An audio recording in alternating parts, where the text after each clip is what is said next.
Hello everyone, this is Andrew from Saltsys, and today I'm going to talk about Linux. This is the introductory to my, uh, I guess, like Linux, little mini course in learning Linux. I think of it as Linux 101. So we'll be using Debian for this course, and first thing we need to do is set it up in our virtual machine manager of choice. I'm going to be using VM Workstation Pro. You can use VM Workstation Player, or you can use VirtualBox, but we're going to create it real quick. I'm going to walk you through doing that. Browse, select Debian. Let's see, Debian. Give it a name where it's going to be saved. I'm going to give it 40 gigabytes.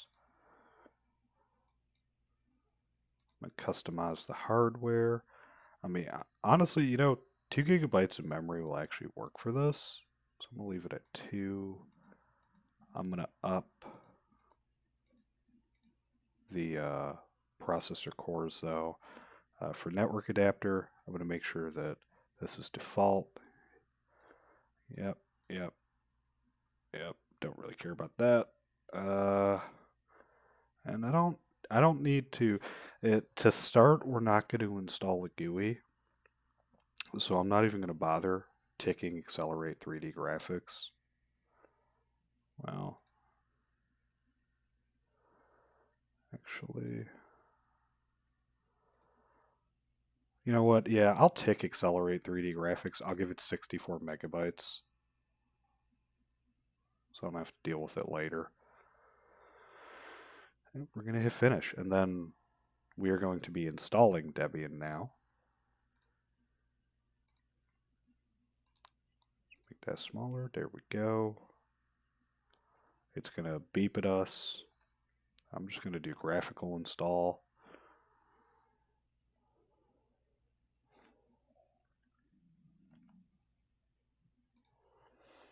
Okay, so we select our language. Obviously, it's English.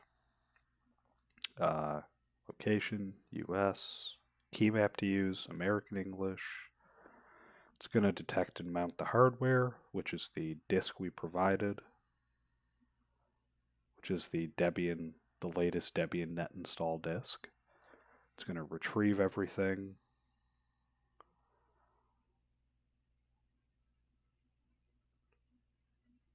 It's going to ask us to configure the network, but it should auto configure. Yeah. We're going to give it a host name. You could really call it whatever you want. I mean, I'm gonna say. I'm just gonna say. Do I want Debian? Excuse me. I want Debian VM. That's pretty. Debian VM 101. For domain name, I'm gonna say Debian VM 101.local.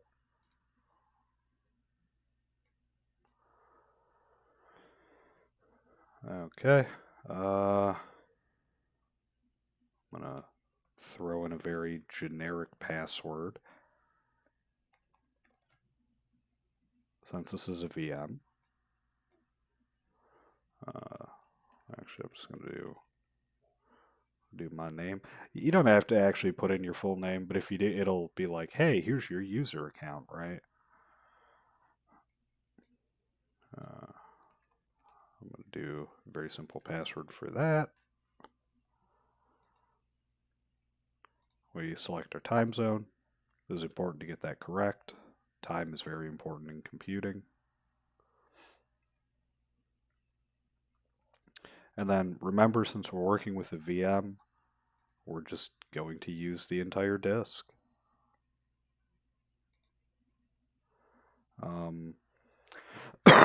Excuse me.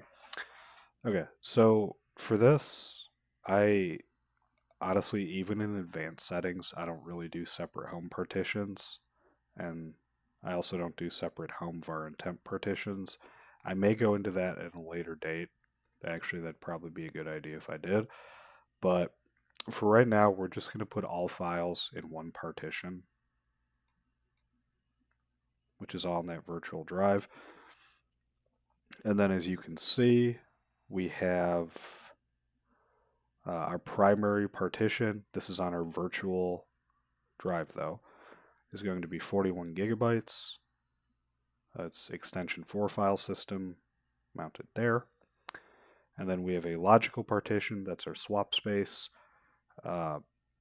Honestly, on a VM, I want to say you don't actually need swap. Some people say you do. Some VM manufacturers say include it. To make life easier, I just include it.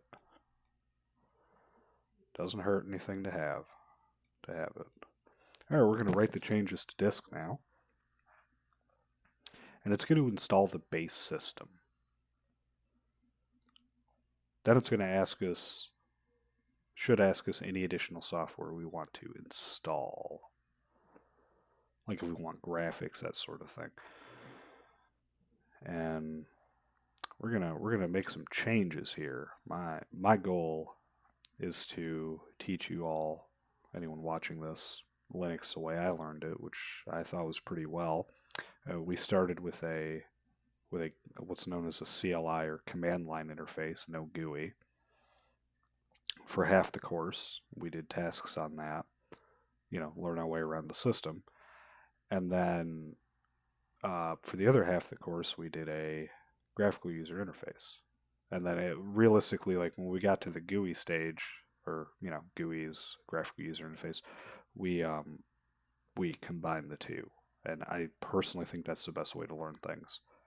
Even if you end up using the GUI for like 90% of things in Linux, that's totally fine. But having familiarity with the command line interface is important, like knowing your way around the system, right? And I know that's not really the case with Windows, but I guess it's okay, wait now. So for this, we don't need to scan any additional installation media. We don't have any. Now we need to configure our package manager. We're just going to say United States. You can pick the closest to you if you want. Most people just let it default to deb.debian.org. Let's see, I'm trying to see, is there any... Actually, GA Tech is kind of closer to me, but we'll just do deb.debian.org. There is no HTTP proxy information, so leave it blank. If you type anything here, you may have a bad day. It's going to configure apt, and I know this seems this may seem confusing. Do not worry. I will get into what apt is. I will get into some of these programs at a later date, so do not worry. Right now, my goal is to just set up and to help you set up a usable, very basic usable system. So it's going to unpack this image here, which is virtual, and that it's going to ask us what software we want to install.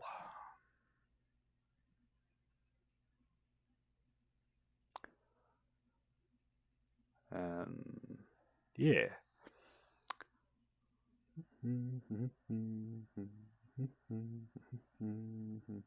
Now you may notice I'm not doing any cuts in these videos. I personally don't like editing videos, not out of laziness, but I just want to show the entire process, like any errors that come up, how long it takes, right? Okay. Let's see. So configuring popularity contest. System may anonymously supply distribution developers with statistics about most used packages on the system. Okay, so with virtual machines, I generally say no. This doesn't give any personally identifiable information. I mean, you can read it like it, The Debian team's pretty upfront about what information they collect and how they use it. Just because it's a VM, I say no because it's like, well, they're not gonna care. If you're installing it on like bare metal, like for a server or something, or like home use, like on a laptop, maybe if you want to help them out, yeah, by all means, right? I just say no because it's a VM. Oh, excuse me. Okay, now the fun begins. I'm gonna untick GNOME and I'm going to untick the Debian desktop environment. We are not going to have a GUI. I am going to tick SSH server. You know what? No, we got to install that later. No, don't tick that. Untick that. Make sure web server's not ticked. Do not tick any of these. Are all um, graphical environments. Make sure none of these are ticked. Make sure standard system utilities are ticked though, because we need those standard utilities. And then we're going to install our software, right? We are going to install. It shouldn't take too long. It should be a minute or two. Then I'm going to boot into the system to make sure it worked. Then I'm going to call the episode. And then we'll navigate around and do fun things. We'll learn fun things too. My goal is to go over a lot of common commands and all that. And it'll be fun. It'll be really relaxing. Okay. Come on. Come on. So this part always takes configuring man DB. Always takes a little bit longer. Man in the Linux world is short for manual.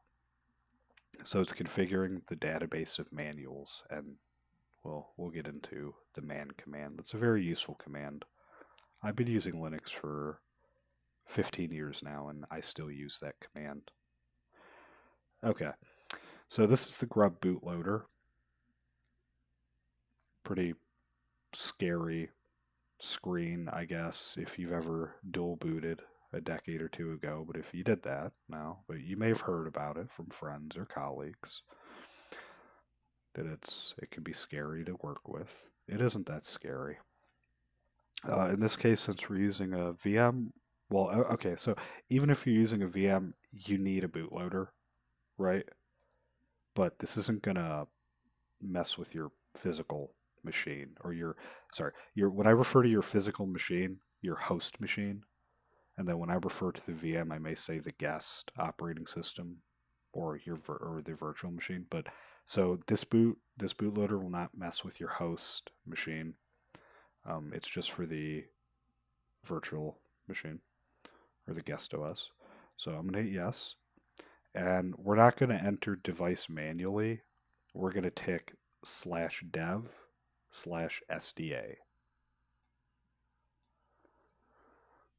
We're going to install it. Should take a second.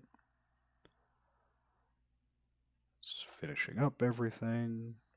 Oh, that's nice. It's installing OpenVM tools. Wonder if that's because I'm doing it on VMware, but huh. Well, we will have to see. Okay, disables. Okay, well, installation is allegedly complete, assuming I didn't break anything. So I'm going to hit continue, and I'm going to go down here, and I'm going to press the button I finished installing. Now, okay, it's going to boot up, and I'll talk over it. If you're using VMware Player, I don't know if that will pop up, so don't worry about it. And if you're using VirtualBox, I don't know if the I finished installing thing will pop up. And let me just show you what that does. If I can manage the VM here. Whoops. Yes, I can.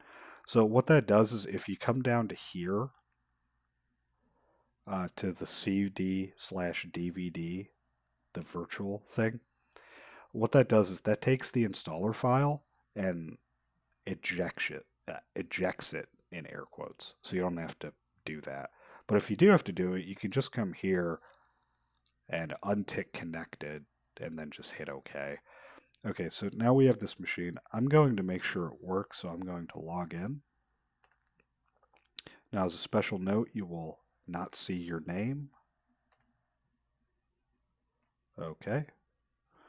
And I'm going to, I'm an idiot. I'm going to log into root, make sure that works. That works. Okay, so that's going to be it for this episode. I hope you enjoyed a very basic, I guess, introductory, here's how you install Debian. In the next episode, I'm actually going to log in and start showing off some commands, how to use them, how to set up some cool utilities. It'll be a lot of fun. We'll learn a lot of things. All right, see you next time.